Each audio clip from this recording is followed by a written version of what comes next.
우리 모두는 몸된 그리스도에게 연결된 지체들입니다. 머리이신 그리스도의 지체들로서 한 몸의 관계에 있습니다. 그래서 그리스도와 한 몸의 관계로 연결된 지체들을 가리켜 교회라고 부릅니다.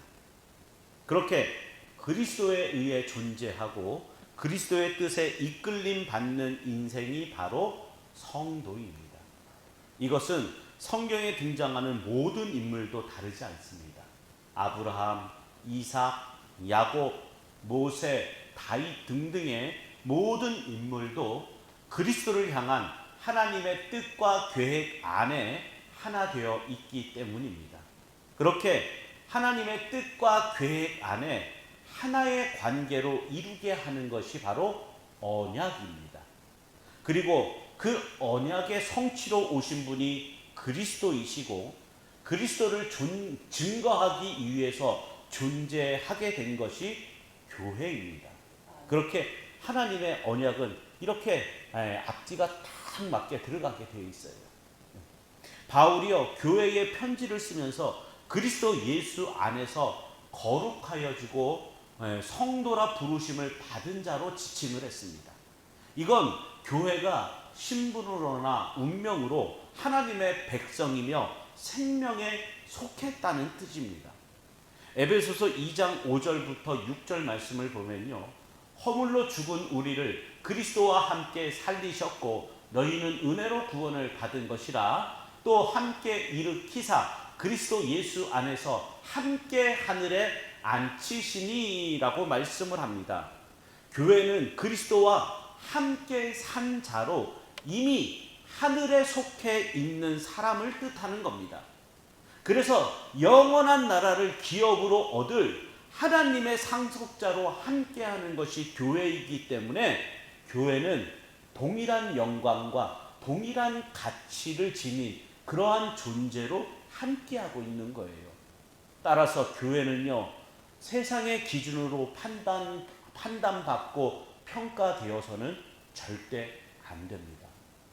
세상은 육적인 기관이고 교회는 영적인 단체예요. 영적인 곳이 바로 교회란 말이에요. 그런 교회가 감히 육적인 것이 기준이 되어서 판단이 되고 평가가 되어서는 안 되는 겁니다. 그것이 바로 하나님을 모독하는 거예요. 예수 그리스도의 몸과 피를 모독하는 것이 되는 겁니다. 그런데도 안타까운 것은 오늘날 교회에서 보여지는 현실이 서로를 구별하며 경쟁적이라는 겁니다. 누가 더 믿음 생활을 잘해서 누가 더 복을 많이 받을지 이걸 경쟁을 합니다. 누가 천국 갈 것인가를 자기의 행위를 통해서 판단을 하려고 합니다. 또 교회가 서로 인기를 얻으려고 세상 사람들이 원하는 이벤트를 펼치고 각자의 교회를 자랑하기가 바쁩니다. 이것이 여전히 교회가 무엇인가를 알지 못한다라는 반증이고요. 교회라는 명분으로 모이고 함께한다 해도 결국 교회가 아니라는 것을 스스로 드러내는 것일 뿐입니다. 교회란 잘난 사람과 못난 사람이 따로 존재하지 않습니다. 배운 사람이든 못 배운 사람이든 권력이 있든 없든 부자나 가난한 자나 모두 죄로 인해서 죽을 수밖에 없는 죽음의 존재라는 것에서는 절대 다르지 않습니다. 모두가 동일합니다.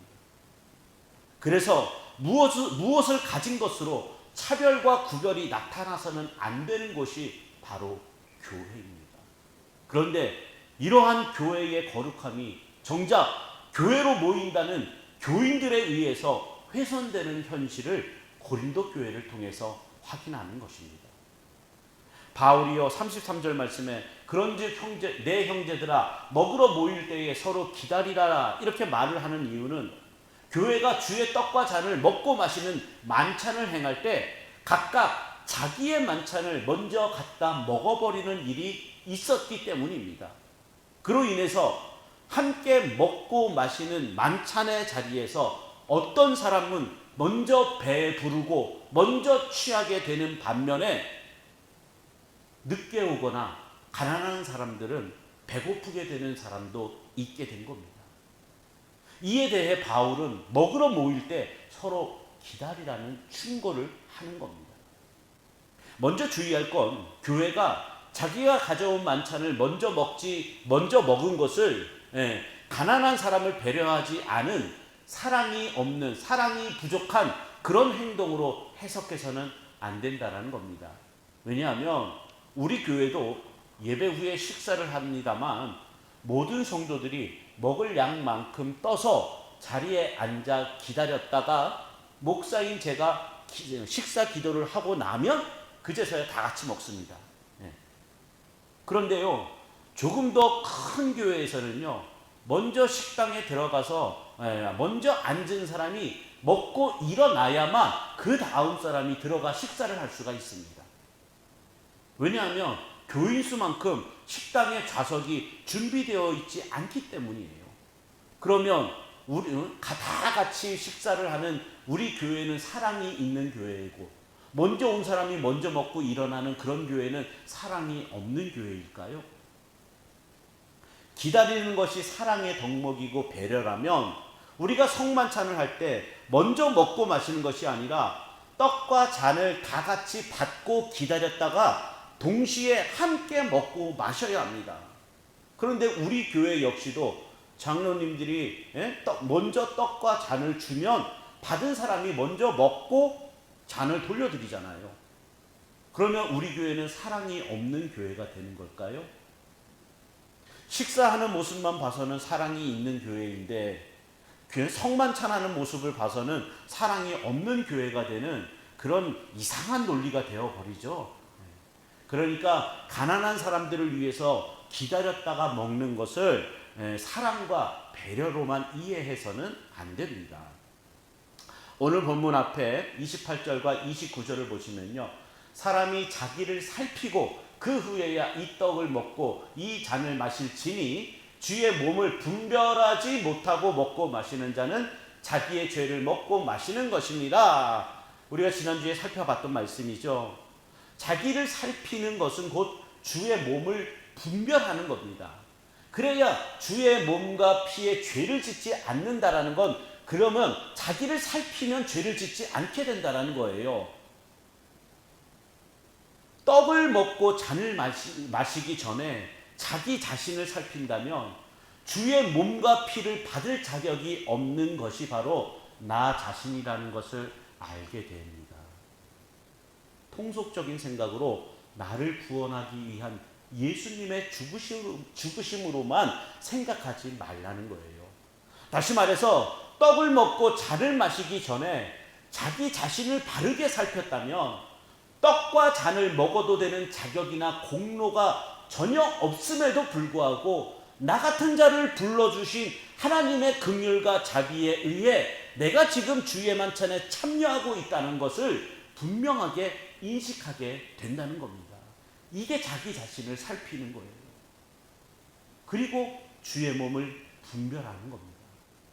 주의 몸은 어떤 자격이나 공로가 없이 예수님의 용서의 은혜 덕분에 함께하는 지체의 관계이기 때문입니다. 그래서 바울은 자기가 가져온 것이라는 명분으로 먼저 먹어서 배부르게 되고 취하게 되는 것은 주의 몸과 피에 대하여 죄를 짓는 것으로 규정을 짓는 겁니다. 왜냐하면 예수 그리스도의 죽으심에 의해서 새로운 피조물로 새로운 관계에 있게 된 것을 멸시하는 것이고, 예수님의 죽으심 앞에서 자신이 어떤 존재인가를 제대로 판단하지 못하는 죄가 되는 것입니다.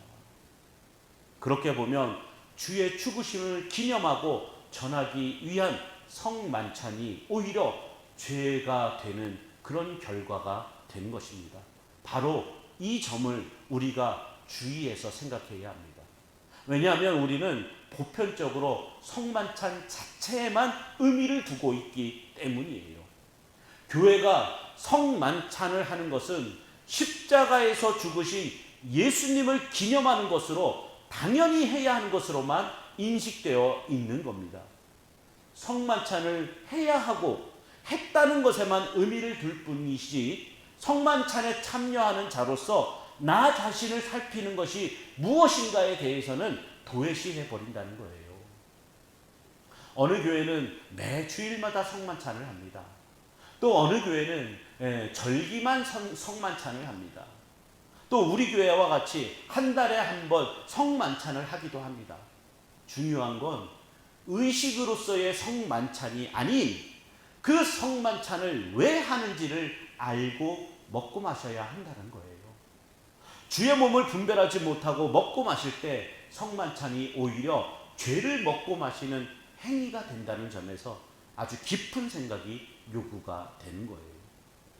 30절과 32절 말씀을 보시면요. 그러므로 너희 중에 약한 자와 병든 자가 많고 잠자는 자도 적지 아니하니 우리가 우리를 살폈으면 판단을 받지 아니하려니와 우리가 판단을 받는 것은 주께 징계를 받는 것이니 이는 우리로 세상과 함께 정죄함을 받지 않게 하려 하심이라. 이렇게 말씀을 해요.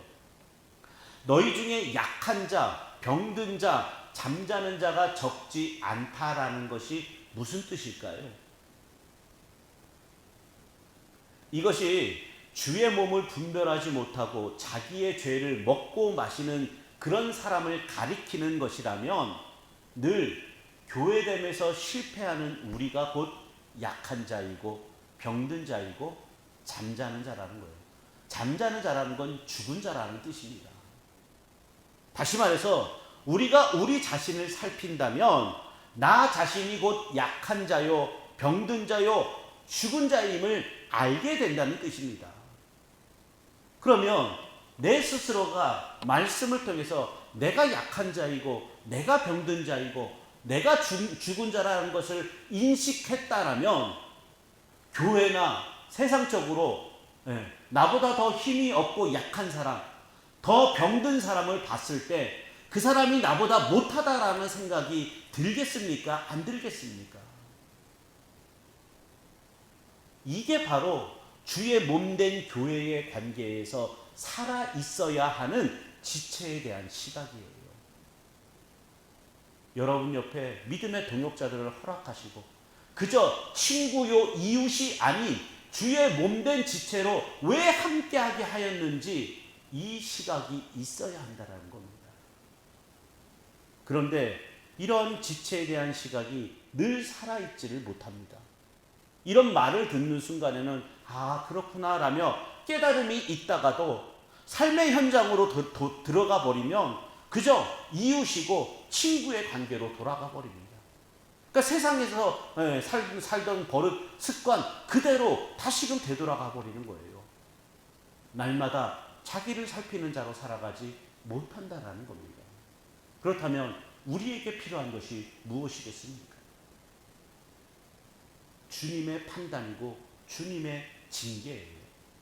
말씀대로 살지 못했다고 혼내는 게 아니라 세상과 함께 정죄함을 당하지 않도록 우리를 날마다 하나님의 말씀으로 판단하고 징계하시는 거예요. 그래서 주의 판단을 받기 위해 모이는 곳이 바로 교회인 겁니다. 그저 세상적인 모임이나 즐거움을 얻기 위해서 모이는 게 아니라 주님의 말씀으로 판단을 받고 징계를 받기 위해서 모이는 것이 교회예요. 예수님은 여러분을 피로 값주고 사셨습니다. 그리고 교회로 세워주셨어요. 그렇다면 우리는 정말 참다운 교회로 모이고 있습니까? 여러분에게는 그 어떤 지체와도 경쟁이 없고 미움이 없고 판단이 없습니까? 우리는요 그리스도를 머리로 하는 교회라고 고백하면서 모이지만 정작 교회에 모여서 주의 판단을 받는 우리는 참다운 교회가 아니라는 사실이 발각될 뿐입니다. 이렇게 우리가 주의 판단을 받는다면 너희는 교회가 아니라는 겁니다. 우리 스스로 교회라고 여겼던 것들이 부인되는 그것이 바로 주의 판단을 받는 거예요. 그렇게 우리가 생각하고 기대하는 교회가 무너지고 순수하게 그리스도의 피와 그리스도의 몸만 원하는 성도로 함께하는 그것이 성령에 의해서 세워지는 교회로 드러나는 겁니다. 이러한 교회에 지체가 먹으러 모일 때 서로 기다리는 것이 있게 되는 거예요. 그러나 말씀드렸던 것처럼 서로 기다리는 건 단순히 만찬을 먼저 먹지 않고 기다렸다가 함께 먹어주는 것을 뜻하지 않습니다. 서로 기다리라는 건 교회는 함께 가는 한 몸의 관계라는 것을 말하고자 하기 때문이에요. 우리도 우리나라 동방예의지국이라 해서 우리가 옛날에는 대식구가 살았는데 항상 아버지가 식사 자리에 앉아서 수저를 들어야 나머지 자식들이나 가족들이 함께 식사를 했잖아요. 이건 예의적인 차원에서도 있지만 신앙적으로 보면 가족이라는 한 몸의 관계에 있기 때문에 서로 기다려서 함께 먹는 관계라는 것, 한 몸의 관계라는 것, 그런 뜻이 있는 겁니다. 지금 사도 바울은 그 말을 하고 있는 거예요.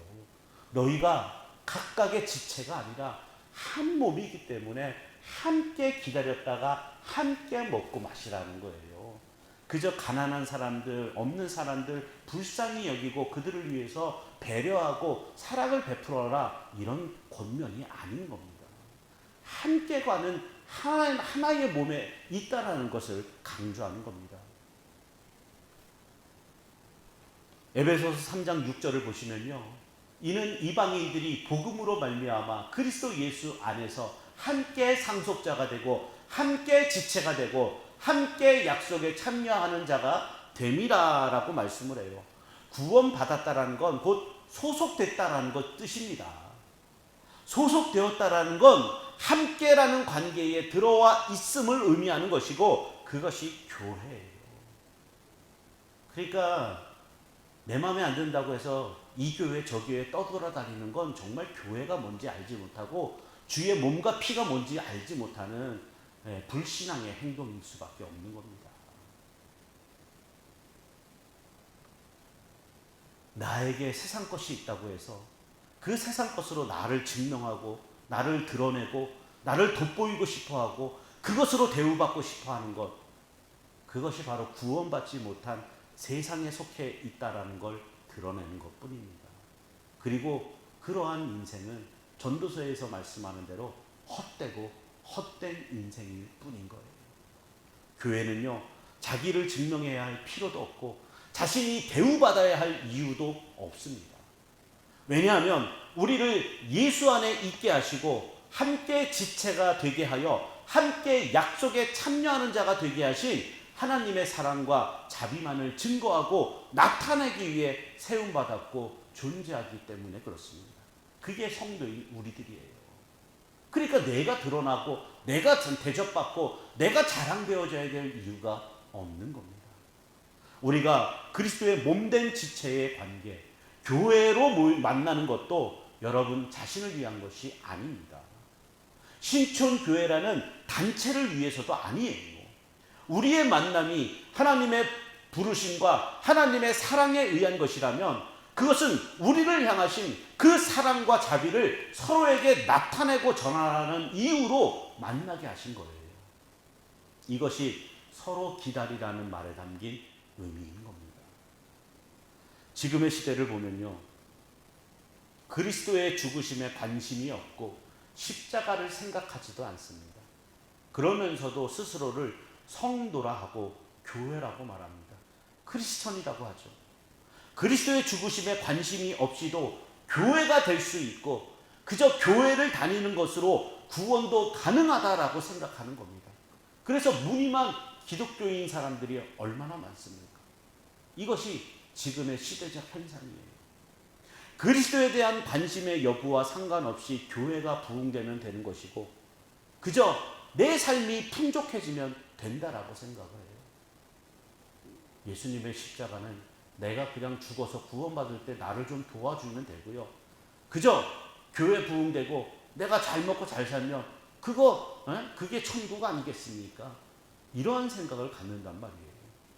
그런데 이런 생각이 참으로 곤란할 수밖에 없는 거예요. 왜냐하면 하나님은 그걸 교회로 인정하신 적이 없기 때문입니다. 그리스도에 대한 관심이 없이 기독교인이라는 사람들이 모인 것을 교회로 여겨버린다라면 그 교회에서 대접받는 것은 세상에서 힘 있는 자들일 뿐일 거예요. 세상과 다 구별 없이 똑같은 모임이 되어버리는 거예요. 정치인들과 국회의원이나 정치인들이 있으면 그런 사람들이 어떤 하나님보다 더 존경과 부러움의 대상이 되어버리고 돈 많이 버는 어떤 기업의 총수가 있다라면 그런 사람이 내가 이 교회를 움직이고 내가 이 교회를 유지하고 있다. 그러니 나는 이런 대접을 받을 자격이 있다. 이렇게 생각이 들 것 아니겠습니까? 그런데 세상은 그럴 수는 있어도 교회에서 그렇게 생각하는 것은 그렇게 생각하게 만든 그것이 바로 저주가 되는 거예요. 내게 권력이 있어서 힘이 있어서 내가 교회에서 힘 있는 자로 대접받기를 원한다면 그 사람에게 그 권력은 저주가 되는 겁니다. 내가 돈이 있어서 이 교회에서 내가 이만큼 헌금을 하고 이 교회 재정을 내가 이만큼 책임지고 이 교회를 유지하고 있으니 내가 그만큼 대접을 받을 수 있다라고 생각한다라면 그 사람에게 있어서 그 돈은 저주가 되는 겁니다. 왜냐하면 하나님은 반드시 알곡과 가라지를 구분하시는 날이 오는데 그 심판 때에 가라지로 판명되는 그것이 바로 그 원인이 되기 때문입니다. 교회에 중요한 것은 사람이 아닙니다. 사람이 곧 교회인 건 맞습니다. 그러나 그냥 사람이 아니라 성령에 의해서 그리스도의 몸과 피로 인해 새 생명을 얻은 새 사람을 뜻합니다.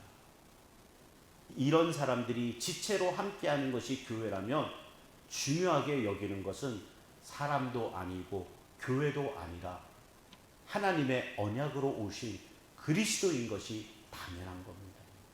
그래서 여러분께 말씀드리는 것은 그리스도를 놓치지 말라는 겁니다.